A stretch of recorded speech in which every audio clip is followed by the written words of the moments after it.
Hello, friends of Herbie, and welcome to the 10th Campfire Talks with Herbie. I am Steve Tendon, and I am the Managing Director of TameFlow Consulting Limited. With this series of webinars, I would like to let people learn something more about TameFlow. The format of these webinars is that we first have a guest. We have a short interview with the guest. Then the guest will ask me some questions about TameFlow. We will discuss those questions. And in the meantime, the audience, you over there on the other side of YouTube, can ask me questions through the commenting function of YouTube. So let's see who the guest is. Let me introduce you to Sri Garapati. Hello, Yes. Sri, and welcome to this show. Yeah. Hi. So, where are you? Yeah. Thank you, Steve, and thank you for inviting me to be your guest. And I am from Rochester, New York, and so yeah, I've been Uh, living here for 20 years, and I am from. If you're familiar with it, is nearby near Niagara Falls, upstate New York, Rochester. nice. Yeah. And you work for a company, or it's your company. It's called The Agility Mind. What a great name, The Agility Mind. Yeah, I work as an independent consultant and uh, like freelance consulting under the Agility Mind, and before that, like I was working at Xerox for almost like a. Yeah, tell us your story.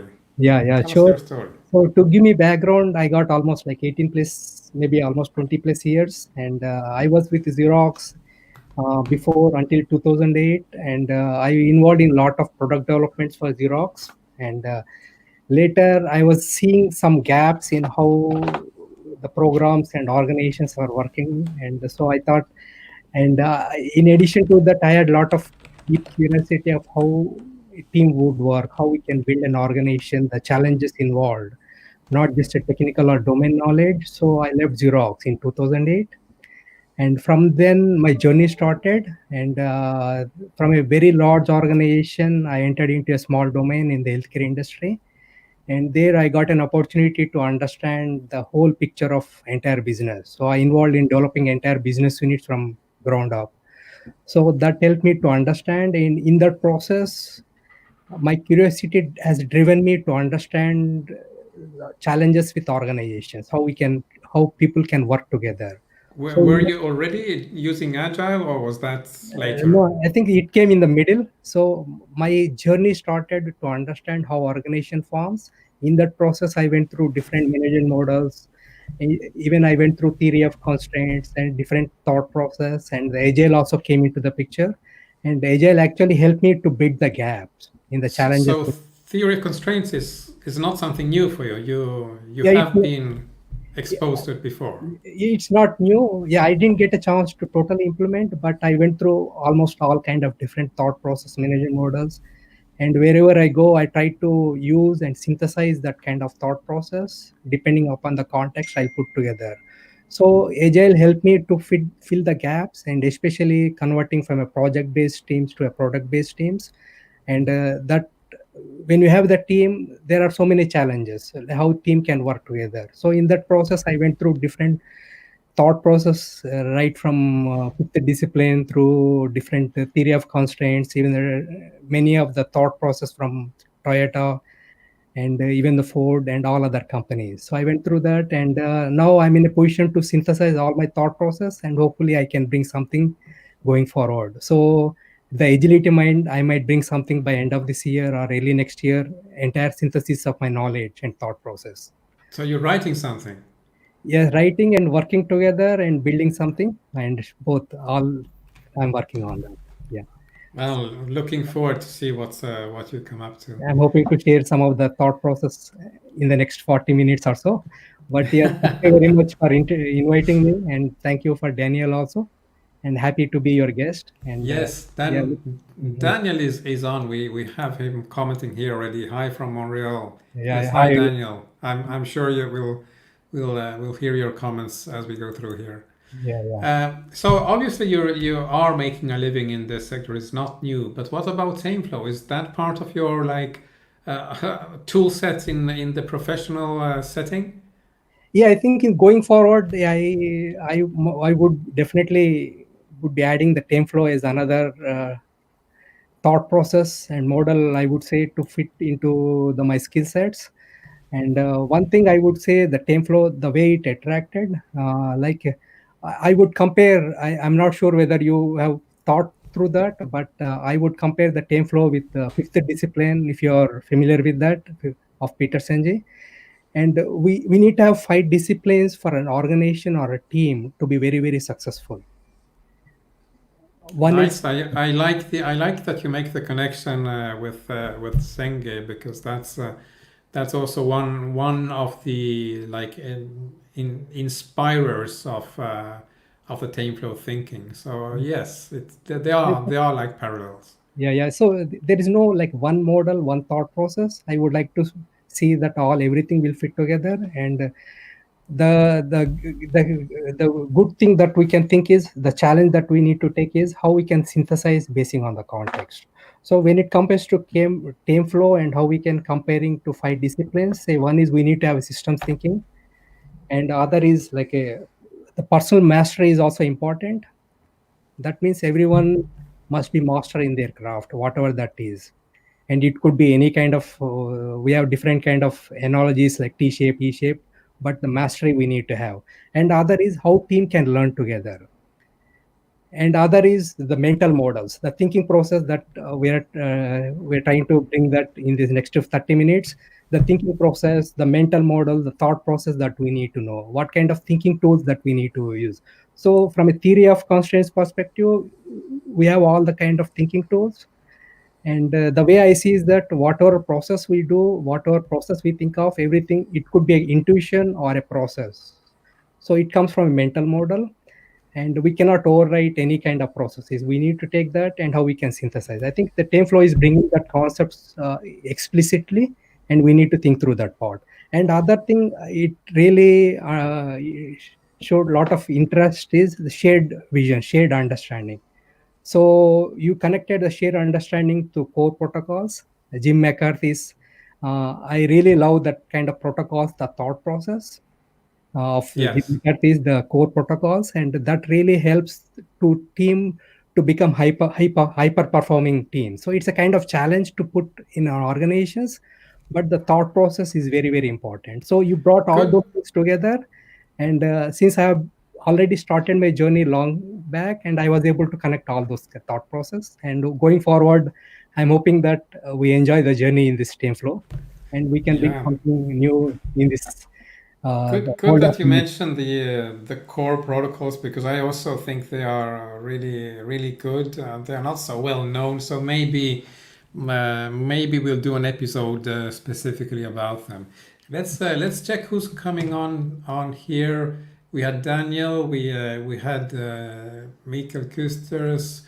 And Mikael says, "Nice to see you here, yeah, Sri." yeah, yeah, yeah. Yeah, we have Jersey from Poland, Nick from Orlando, and Mario. Hey team, hey Mario, Mhm. and Doug Bowling from Atlanta. Yeah, Doug has had a very prolific interchange with me on the community site with some amazing questions. Thank you for those, Doug. Nick says hi, Doug, and Daniel. The core protocols are very meaty. It yeah, is a yeah, very dense and complete opus. yeah. That's an interesting That description. I Meaty truly agree. protocols. It's not that easy. It's very, very challenging, and to implement that, I struggled a Yeah. lot, and still I'm learning. But yeah, that is a very good thing that you have Well, added into the team flow. And as I mentioned earlier, you're bringing entire the 5 disciplines, and just like in the fifth discipline, they compared with aeroplane. So how airplane can fly? It needs to have at least 5 disciplines. I don't remember exactly what that is. For but organization to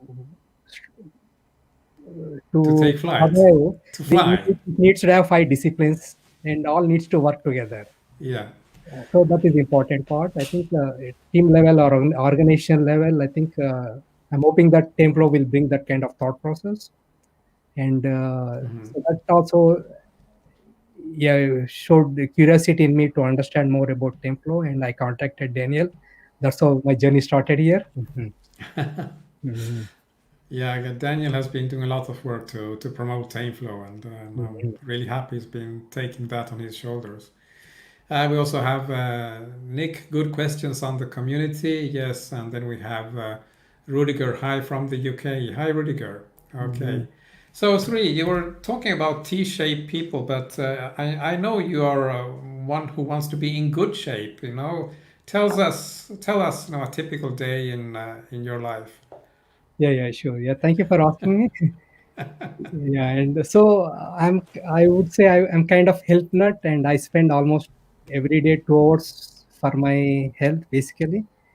And so I would do yoga, especially pranayama, and then meditation, and and also walking. I walk almost like 6 to 9 miles every day, and that is my activity every day. And I have a small puppy dog, medium-sized dog, golden doodle, and I take my dog for a walk at least 3 to 4 miles every day. Mhm. And but my work starts every day at 6:30 to 8, at least 7, 6:30. I typically I log into my work at least 6:30 in the morning, and I continue until 4 or 5. And later in the evening, I go out for walk with my dog, and sometimes my dog take me for a car ride also. She wants to go on a car ride, and I'll jump into the car and I drive. Yeah. So and then Okay. yeah, I'll So spend. what makes you happy at the end of the day? Uh, yeah, especially for the last several years, I'm spending a lot of time almost like researching into the organization side, management, and that kind of stuff. So I feel happy if I learn something new by end of the day. So whatever time available, I'll try to do research and study whatever time, and what are the challenges I face at the work or wherever. I'll try to do research and study. And if I'm learning something new, I'll be very, very happy by end of the day. Mhm. Great. We have a funny comment here from Jersey. Seems we have the Magnificent Seven attending. That's Herbie. Okay, yeah. So Jersey, you'll have to tell us who are the Magnificent Mhm. Seven. I don't know. That's good. Uh, Daniel, the core protocols have an army tone to it. Am I right? No, not at all. I think they Mhm. are more, at least in my world, they are more reminiscent of computer networking protocols. You just handshake and get along. So I don't see the army there. Oh, we have someone I have not seen before. Yeah, Peter Nathan. yeah, Hi Peter. from Atlanta. Hi, Yeah, Peter. Welcome. Welcome here. he's my Okay. colleague also. Yeah, and Okay, good. Welcome, Peter. So, in this career, what are the most important skills or insights you have developed while being involved with this whole industry? yeah, one thing I have learned earlier, I mentioned that after leaving Xerox, I involved in healthcare in this small domain in the smaller domain environment. So I learned a key part. I think probably you might have seen. So to build any organization or team or anything, the most important thing that we need to know understand is the psychology part, the human nature part, and how we can handle that part. So once we understand that part, any team or organization will be very, very successful. So to put in a metrics wise, say if you are taking a organization or team, I would say at least 80% or more depends on human nature and psychology. Once we understand the graph, we'll be very, very successful in building the team and organization. So when I mentioned about core protocols, it also touches some of the elements, and then how we can design that also. And other thing I have learned is that whatever the structures, the path that flows in the organization, everything is invisible. The value that Yeah, we so create. that's that brings me also to the next question. What are the challenges in this work of trying to help organizations to improve. This one with invisibility of what is going on is an important one. And related to that, how do you see TameFlow helping in addressing these challenges? What are the challenges, and how are you doing today, and where does TameFlow come in? Yeah, I think as I mentioned, everything is invisible. The time flow, you may want to explain, go a little bit further into that part, how we can make the invisible thing into the visible part. And so that is a one challenge, and then how we can see the entire system. So system means it's also a complicated thing. Organization could have several systems, and how we can see that. And then all those things, I think you probably I if you do not have any other question, I might ask you a question. uh, Yeah, well, we can. Now I have a few more questions, but a particular one. Then we can move on to like questions to me. But the one I want to ask you before we move on, now relates to the TameFlow community. We have a community site. It's still small, but it's also very active. So what is your take on the community, and what would you like to see come out of it from like this group of peers of people that share this sort of interest that we have? yeah, sure. I think probably everyone knows here the best way to learn anything is teaching. That is the best way that we can retain whatever we learn. So through community, I would like to share whatever I have gained my knowledge. I am expecting that, yeah, everyone would like to share, and the learning will become more effective. So that way, I would like to be in the community and see how we can contribute to each other and grow. And you can also find my handle there with my last name, S Garapati. Uh, S with my first name and then Garapati last name in the TameFlow. Mhm. Yeah, and And the the other way to get in touch with you is on LinkedIn, right? yeah, LinkedIn. Yeah, that is the best way to reach me is LinkedIn.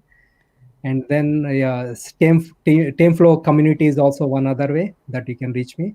And Yeah. mhm. Okay, just one last question here. What kind of rewards have you had, or would you like to get from this industry? So one reward in the future coming forward, the way like I already spent quite a bit of time for last maybe 10 years or so tackling the challenges of social organizations. So going forward, I would like to see how organization itself, like the business, how that can contribute to the at a broader level to the society's benefit. So what is happening currently is that business is growing, organizations are growing, and wherever there is a progress, we see the poverty. Why it is Yeah, happening? yeah. So business can contribute a lot for the upliftment. It's not just making money, but how we can work together. To So social justice. that would be a great reward if I can contribute in that direction, and how a social organization can work together and build the societies. Nice. And as we were talking about communities, we have this kind of comment from Doug. Hi, Peter, just sent you invite on LinkedIn. I am just up the road from you in Woodstock. Hmm. We need to start a local user group of TameFlow. Yes, Doug, do it, do it. Local groups, wherever you are. Yeah. Great suggestion there. Daniel is commenting. One of the best ways to see how the invisible becomes visible is to see the change in vocabulary of knowledge workers in their daily interactions. Yeah. Yeah, that's right. Mhm. When one teaches to learn, that's also Yeah. right. That is perfect. Yes. Okay, you gave us some great insights into your life, your profession. Now let's come to the questions about TameFlow you would like to have me address and answer. Yeah, sure. I think yeah. So the one interesting thing that I would like to put together is whatever we do and whatever we manifest, I am going back into the thinking part. Whatever we create, like whatever we manifest, it starts from our thinking, how we think. Yeah. And so, and also I would add the quote from Deming also: you cannot achieve an aim unless you have a method. So the method, it looks like a visible part, but when it comes to thinking, everything is invisible. So when you have a group of 100 people or 200 people, everyone thinks in their own way.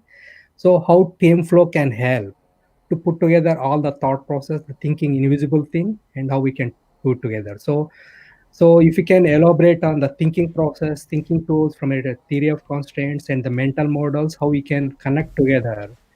If you can share some thoughts on that, that would be great. Okay, so I will um, I will start the screen share here. Mm-hmm. So we are always online, and if you have any comments, observations, or questions while I am entertaining the audience with my you know abilities to use a stylus and a tablet, trying to draw something significant. Well, just intervene whenever you think Yeah, yes, sure. it's appropriate. So it's a really broad question, and I would divide this like in at least two, if not three parts. Um, One will start like with the mental models Mm-hmm. in general. What is the purpose of mental models in the world of TameFlow?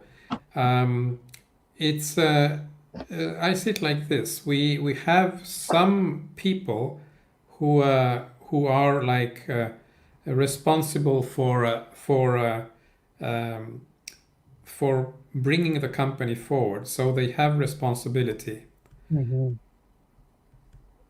and it is like the CEO and the C-level execs, Mm-hmm. but they are dependent on other folks Mm-hmm. in different departments who being knowledge work, they have more knowledge than the managers. Mm-hmm. So um, the key factor here is that this person, no matter how much he would like to understand what is going on in the minds, so the mental models of these folks here, will Mm-hmm. not be able to do that because this person does not have the knowledge of these. Mm-hmm. But the decisions for which the CEO is responsible will have to be done by these people. So they are not executing work, they are making decisions. That's Mm-hmm. the essence of knowledge work. And therefore, my whole uh, leading thought is that we need to have shared mental models which might not manifest exactly the same way in the head of one or another, Mm-hmm. but they give you like the sense of where you want to go. So you have like a direction. Mm-hmm. And that is the point with these mental models. We want them to be consistent so that they provide the same direction. Mm-hmm. And that way, if someone makes a decision here, the CEO can be um, quite reliant on the fact that that decision would be the same that he would make, Mm-hmm. he or she, if he were in that position. So it becomes an enabler of trust. The CEO can trust the knowledge worker to make the right decision in virtue of the shared mental model. Mm-hmm. Okay, so that's the reason why I insist on the fact that we must develop shared mental models across the organization, no matter hierarchy, seniority, pay grade, function, responsibility. The same mental models must be shared. But how do we get there? Well, that's another very interesting question, and I use primarily two tools. So the first one is patterns,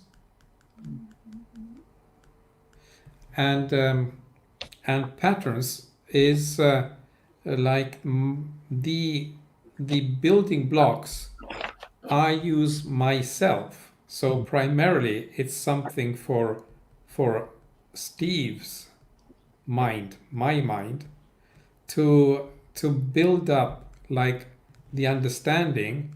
So we have patterns, and they are all connected, so they form like a network, a pattern language. So we get a language here, a language to both describe what we observe in the reality, and a language that allows you to design new things in that reality. This is how my mind works. It works with patterns. But patterns can become like very abstract. They can feel like very far away from reality, and honestly, they are very brainy. So on the field, um, I I like deploy the mental mental models, which are like selected subsets of these patterns. The way this deployment happens can be very can take many shapes and forms. But this is what is going on, and these mental models, of course, going back to the previous slide, is what we are doing up here. Okay. So back to this one again. And on top of this, when situations on the ground are particularly challenging, while my mind is still working with patterns, to allow the people on the ground to develop their own understanding and their own solutions, that's where we get to the thinking processes of TOC. So there we have a similar way of acting, because here we will build like all these trees, the current reality tree. Well, I will go into that soon. And they are also a representation of a mental model. So that's how those mental models go into the minds of the people. The big difference, of course, is that in the case of patterns, they come like from, they are facilitated, they are instilled, and they are suggested by what I say and do. In the second case, the mental models are developed by the people themselves, and that's where we use the thinking processes of TOC. And this is where I actually had something. I need to go to another slide.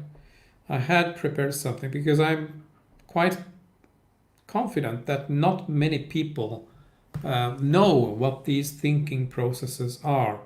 Of course, I cannot go into the nitty-gritty details, but I can like give you a broad overview of how they are organized. So first of all, these thinking processes of TOC are trees. They are logical trees, and they are primarily two kinds of trees. One is the necessity tree, where we have like the logic that no, in order to, and we name an upper node in the tree, we must do a lower node. Mhm. So that's like a rule of how you read these kinds of trees. And then we have another kind, which is the sufficiency tree, and the rule there is the one that programmers love. It's based on if-then. If the lower node, then the upper one must happen. And it's if you have this categorization in mind, the the forest of trees that you will find in the thinking processes become much clearer. The first tree that we usually look at is the goal tree, and if you have read Tame Your Workflow, you know that at the end, the last chapter where I list like the 20 odd proto patterns, one of the very first is make a goal tree. And it's not coincidental. A goal tree is easy to do.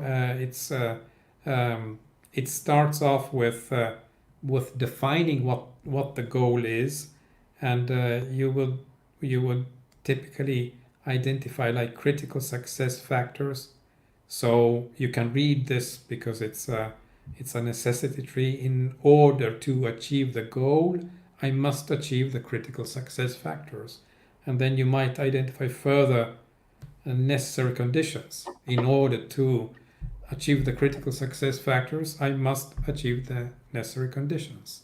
Yeah, For yeah. instance, in order to keep our promises, we must be able to make, I don't know, good forecasts. And Yeah. then that like expands, and you get down to the other parts of limiting WIP, of using probabilistic forecasting, and so on and so forth. So that is the first tree that we develop, and then we have difficulties in reaching this goal. So we develop another tree, which is the current reality tree. The current reality tree will be the tool you use to hunt down things that don't work, undesirable effects, or impediments, if you want to use an agile term. And you try to find the causes of these undesirable effects until you find a root cause at the bottom. So in this case, you would read like this tree in the opposite direction, and you start from the root cause. If the root cause is there, then we will have these intermediary effects, and if the intermediary effects are there, then we will have this undesirable effect. So it's this is also quite easy to relate to, and you would typically develop first a goal tree, and then from the goal tree you develop your current reality tree. In your current reality, you will inevitably expose different perspectives, different opinions. Some people will have some priorities and others will have others. And you need to resolve those conflicts. And that's where the most famous tree or diagram of Goldberg comes in. That's the evaporating cloud. In the evaporating cloud, you will often have one shared objective, like, for instance, increase profits or whatever, and then that objective is supported by different requirements, and those requirements come from different people, and they have another way to say that is that they have certain needs, and those needs are determined by certain wants they have. So requirements could be equated to needs and prerequisites to the wants. And if I and you have different wants, why? Because maybe we are in different departments and we are driven by different KPIs. Of course, that we will be in conflict, even if we are supporting the same objective. So this tree is really important because it allows to resolve the differences in perception of reality between people who don't share that commonality. So that's how you start building the shared mental models, by resolving these conflicts. And you do this one after having developed the current reality tree. And I see time is running short, so I'll go just through this a bit faster. Once you have resolved these conflicts, you can imagine a future reality tree where you imagine how a good-looking future would resemble, and the important element there is what we have at the bottom, the injection. The injection is typically something that you have not thought about before. It's like the aha. It's the idea, the new idea that allows you to create intermediary effects, and eventually that will create the desired effect that will counter the undesired effect in your current reality tree. So this is where like the inventiveness comes in. This is where you are creating the new ideas. And of course we have this relationship that you do that after the evaporating cloud. But then it's not sufficient to imagine a future. We must also get there. And this is where we have like the prerequisites tree. This is where we, on that path to the desired effects, we start to think about the obstacles, the impediments, the hindrances. What is keeping us back? We want to figure out what is keeping us back and what should we do to address those elements. And of course we have the prerequisites, which have to be done after the future reality. And then we have the last tree, which is like the transition tree. That's where you are like spelling out the actual actions that you would do on the field, on the ground, to make these things happen. And of course that one comes after that.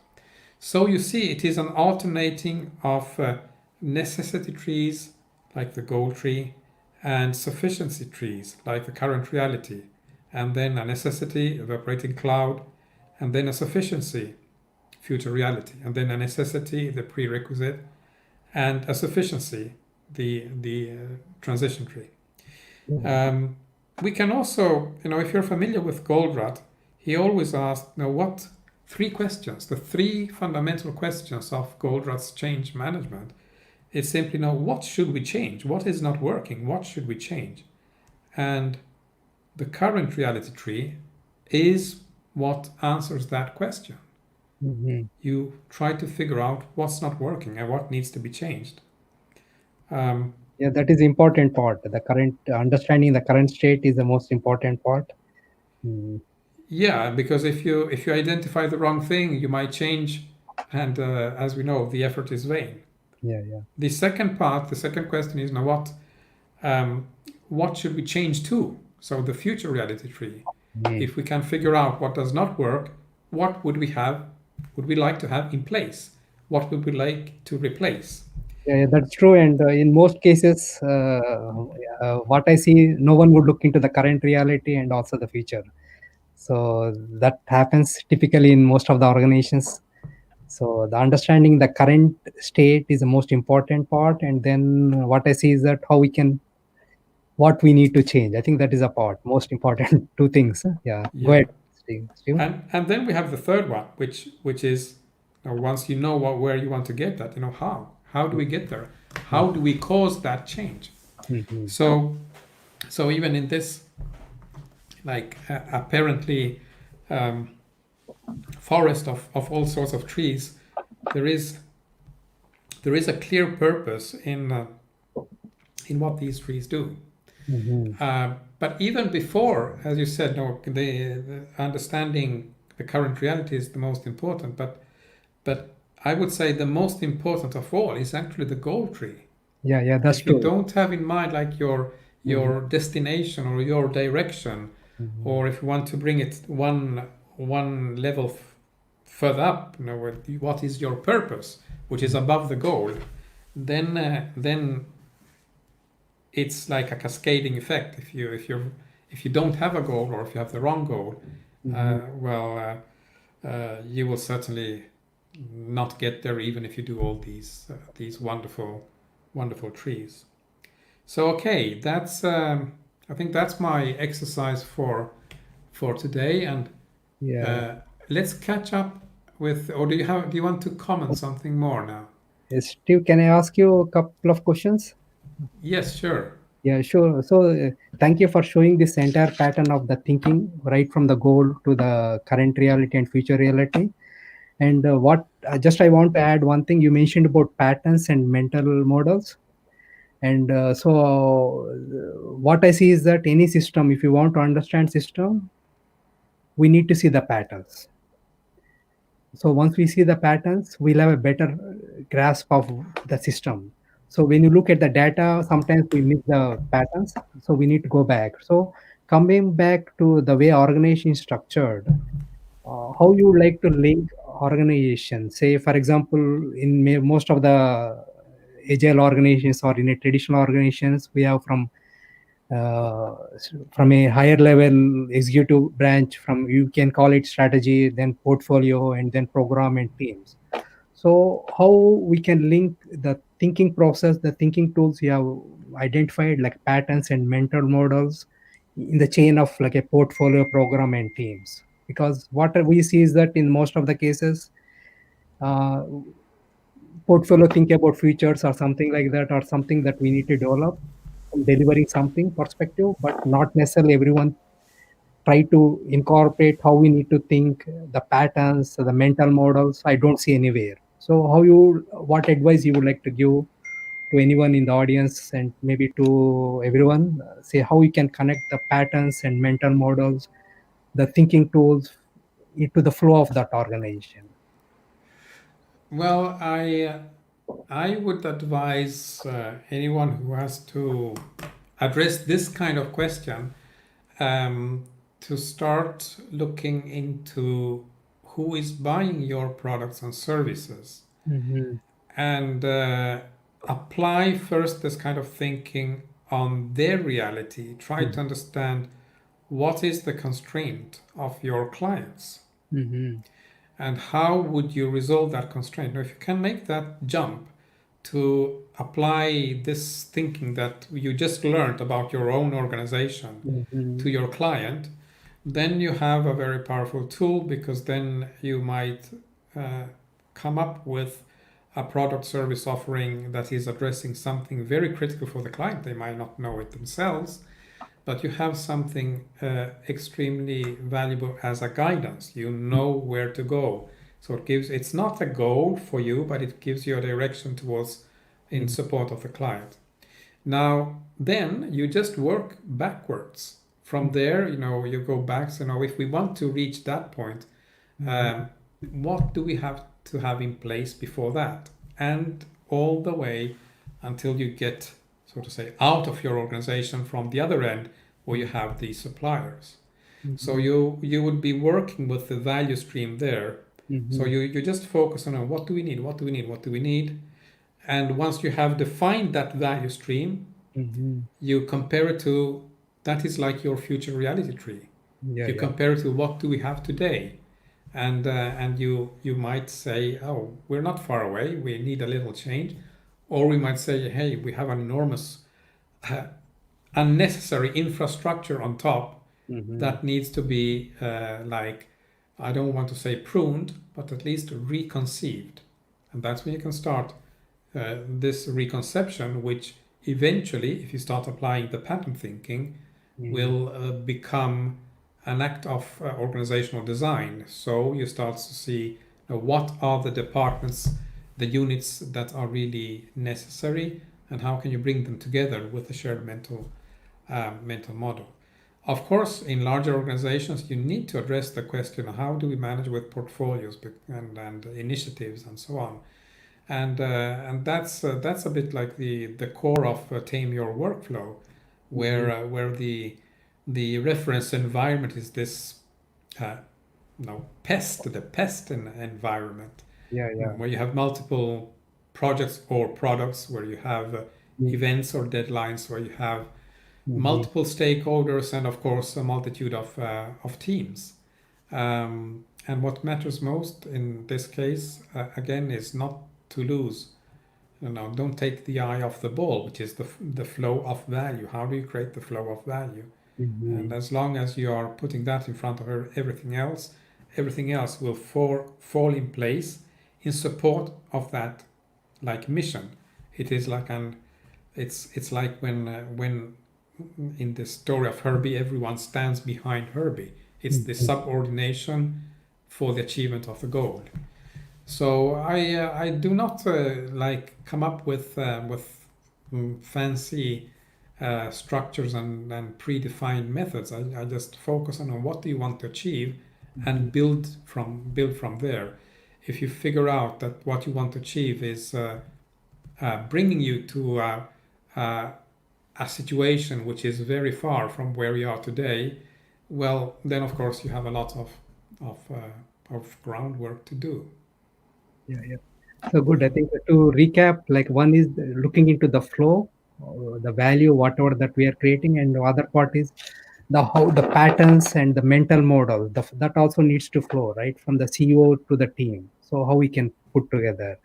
So the tools you mentioned about the different thinking tools, current reality tool and the future reality tool and prerequisite tool and all those things, it needs to be a skill set for each of the every member of that organization, right? Then it would help to put together, keep the flow of the thinking, because what would happen is that developing a shared vision is a kind of challenge, whether it's small team or a bigger organization. So how Yes. how we can structure that The shared I mean vision. the combination of the thinking processes with pattern theory is really very powerful, and there of course it depends also on the level of sophistication of the people with whom you are interacting. So you don't want to give them solutions and tools and methods which are like overwhelming, because then they will not follow along. So I am even though, as I mentioned, um, I am very myself driven by pattern thinking. I'm a bit cautious in presenting that way of thinking to clients, Mm-hmm. because it can be too much. Now, pattern goes like in deep analysis. People are already worried with the thinking processes, which, because you can draw these trees which fill up walls on on Yeah, yeah, that's true. Yeah, to get a visual representation, and they might be put off by that. So you have to be like very sensitive to know what is the right level here, and at some places you won't even be able to use these tools, and that's why in the book I use the approach of proto patterns, which yeah. um, have the appearance of being like a recipe. So it gives you the uh, the convenience of believing that you are following a recipe and a cookie cutter, because many want that. Mm-hmm. All those who are applying Scrum and Kanban basically want a cookie cutter, notwithstanding that Scrum says that it's a framework and Yeah, needs yeah. to be like adapted and so on, but it is more or less a cookie cutter. So that's why we come up with this idea of the proto patterns, where you can start traversing a pattern network, because we know it's a pattern. It's a facilitated traversal of this network, and there we have like the expected effects. If you don't see that effect, don't move further. Work on it until you get it. Then you move on. So it's very much hand holding, going from one stepping stone to the next. But let's see. We're having many comments here. What is going on? Where was I? We had Jersey, who wants us to know that the Magnificent Seven is the old Western with Steve McQueen. But yes, Jersey, we know that. We know that. But who are the Magnificent Seven of the TameFlow? That was the question. So, okay. Daniel. David Anderson dropped a lot of the TOC because of the future reality tree. You agree with him on this point, but still find a lot of value in the overall TOC teaching. Am I right? No, not exactly. The greatest pain point in the past was the transition tree. So because that was what was turning into the like the mega plan that of course looked like a big bang solution. So that was the disturbance. In general, maybe David Anderson had something to say about the future reality tree, but the main distinction there is that Kanban doesn't conceive of big changes. What's the word? Is it kaikaku? I don't remember the Japanese word for a big change compared to kaizen. So the idea is that you will have like this evolutionary change and move to a better state.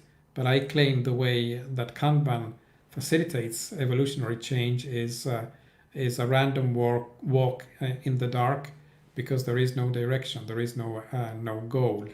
And what we do with TameFlow, because we have these patterns, these stepping stones that are in a network of expected effects, we are still evolutionary because we do small steps, but they can happen so quickly that we do almost have the impression of, but this is a big bang, especially if you look at it from the outside. How did they make such a big change so quickly? It's like the magic wand that transforms. Takes out a rabbit out of the magic hat. So TameFlow is evolutionary. It goes step by step, but because we are hyper performing, these steps happen so quickly that from the outside it looks like a big bang. And differently from Kanban, we go in a very specific direction because we have the goal in mind. Now we have Mikael Kusters, Alice in Wonderland. Can you please tell me where to go? That depends a great deal on where you want to go. I don't care much. Then it doesn't much matter which way you go. Yes, that's, I think, is the description of Kanban. Perfect. Yeah. So, Daniel, another thing that I love about the goal tree is that at the bottom of the tree lie all of the TameFlow metrics to achieve those at the daily levels. Well, yes, in the goal tree that we have in the book, that is so, because that goal tree was constructed for that purpose. But the goal tree is something that the people on the ground should develop themselves.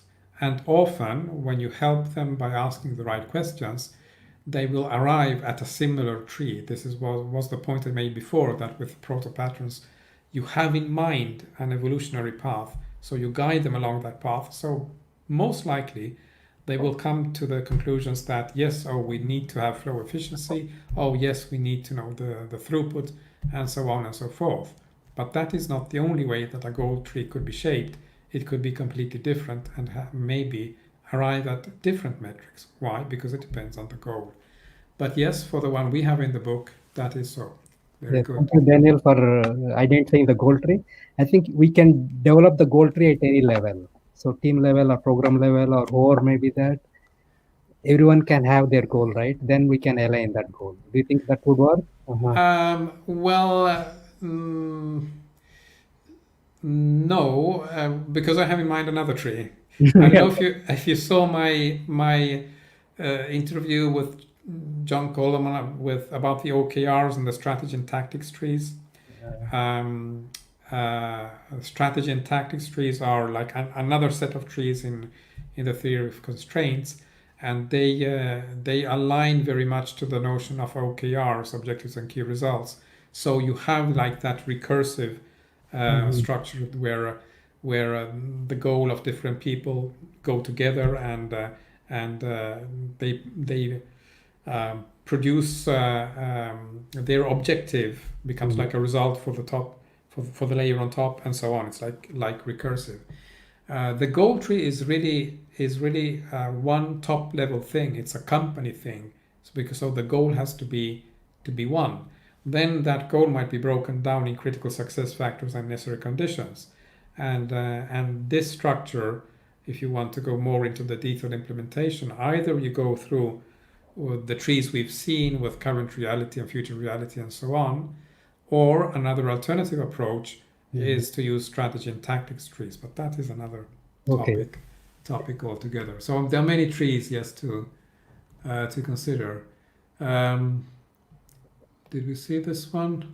No, yeah, we saw that. Nick, the future reality tree is an implementation plan. Yes, I think it is useful. Training taught me that tree can be ranked by throughput. Yes, of course.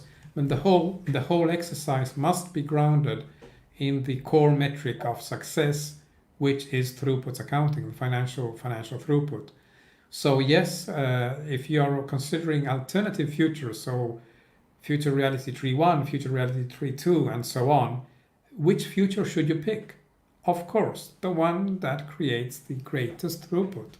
So throughput accounting is really a key decision making element in all of this thinking. Nick, this seems very useful to me. Yes, I agree with that. It's very useful. Jersey, Goldratt created TOC trees in the different times. Now the situation is not static, it's much more complex. Question, how Goldratt trees develop in different contexts fit to the VUCA world? That's an interesting question.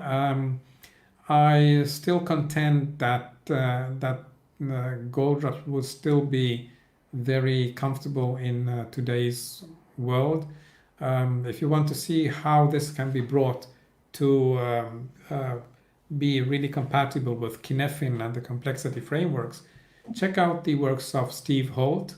Steve Holt is a TOC practitioner and has been looking a lot into this issue. My take on this is that there is absolutely no conflict between TOC and Kinefin, but one has to be aware that there is like a conflict of terminology because the word constraint does not mean it's the same word, but it does not mean the same thing in the two schools of thoughts. So if you have that ability to overload a term and understand its respective meaning in the different domains, then you can get it to work pretty well. Maybe this should be a topic for another future episode. I think we will never end to have these talks, campfire talks. Mika, you can use especially the trees in coaching conversations in order to ask the right questions without ever using them literally. Yes, of course, if you are able to depict the current reality, then that's also a great way. By the way, if you received my newsletter this morning, there was a link to a video, a short story by Bill Detmer, who is one of the giants in the field of thinking processes, where the problem was, how do you, as a person in the middle of a big organization, how can you cause a large change? Mhm. And the story was that this person first developed just a gold tree and just stuck it on a wall. It was behind his booth, so he started hearing the people stopping by and commenting. And this went on for a few weeks, and then he also put a current reality tree there. And then people started identifying, say, oh yeah, this box here, that's our unit, that's our team, and see all the connections. So oftentimes, just exposing these logical connections make people recognize their reality.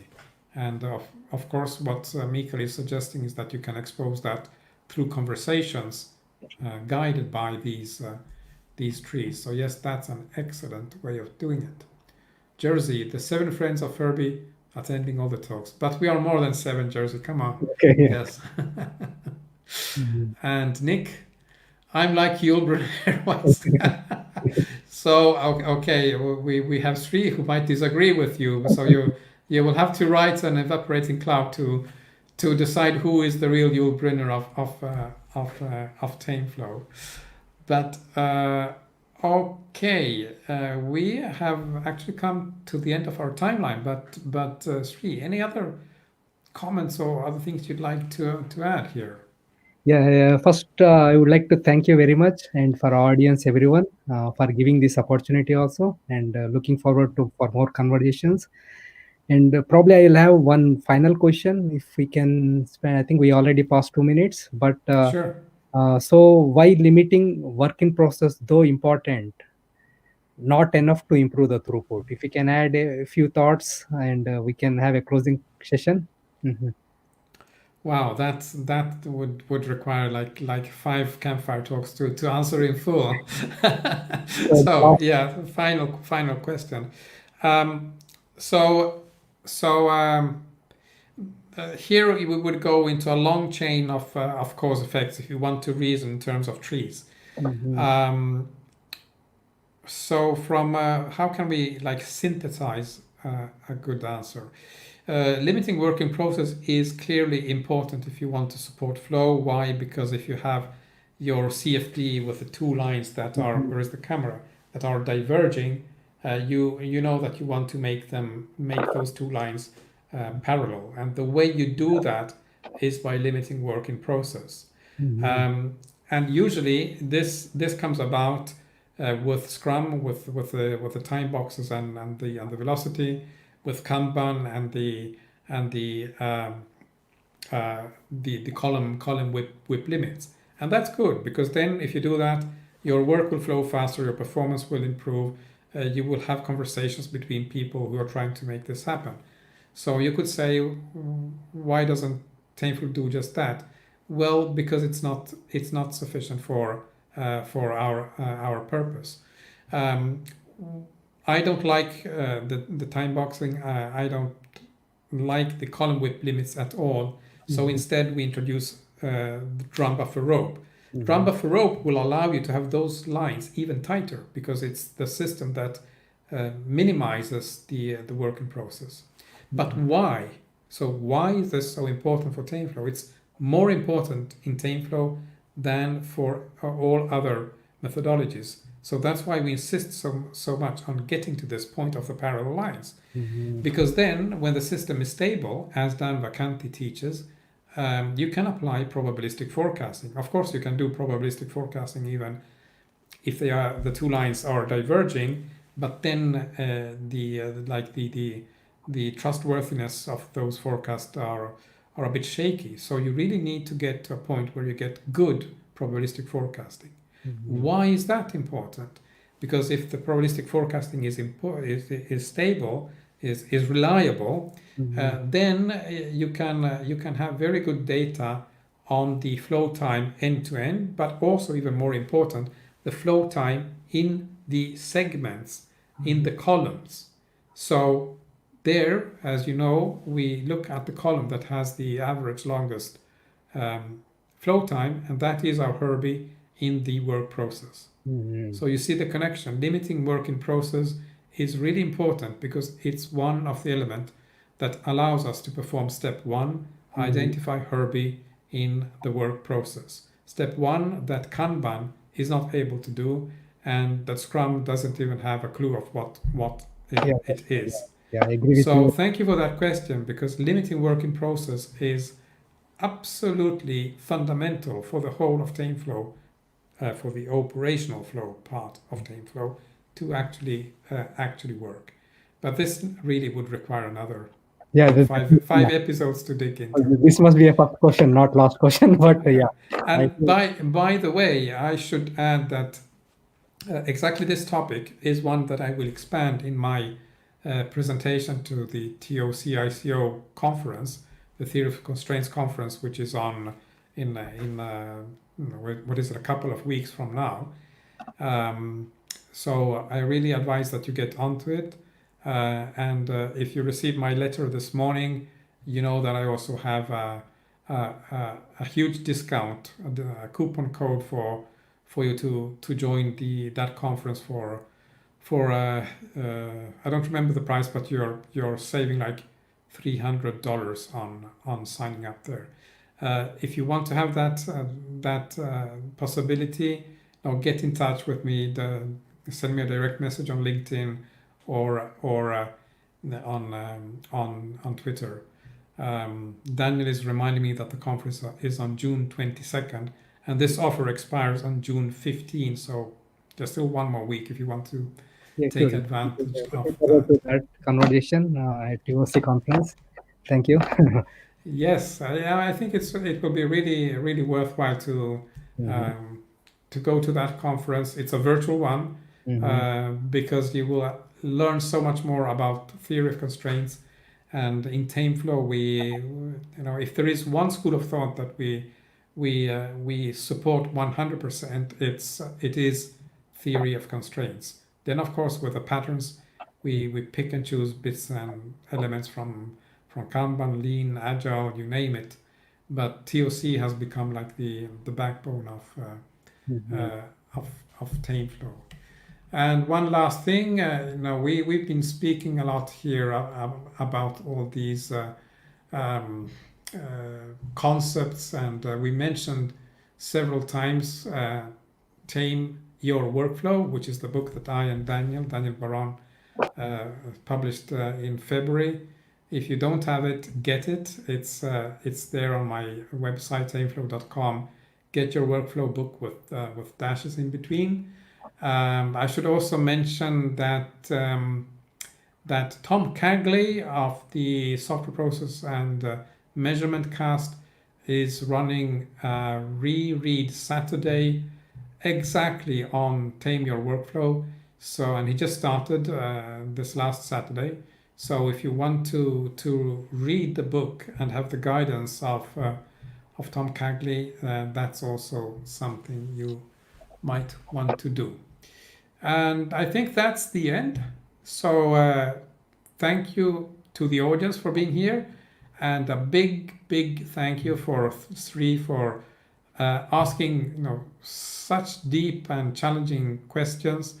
I'm sure you will be back to ask even more of such questions. Thank you so much. Yeah, thank you, Steve, and thank you, everyone. Yeah, and looking forward to having more conversations with you and everyone. Good. Yeah, thank you. Thank you. Yeah, bye. Bye.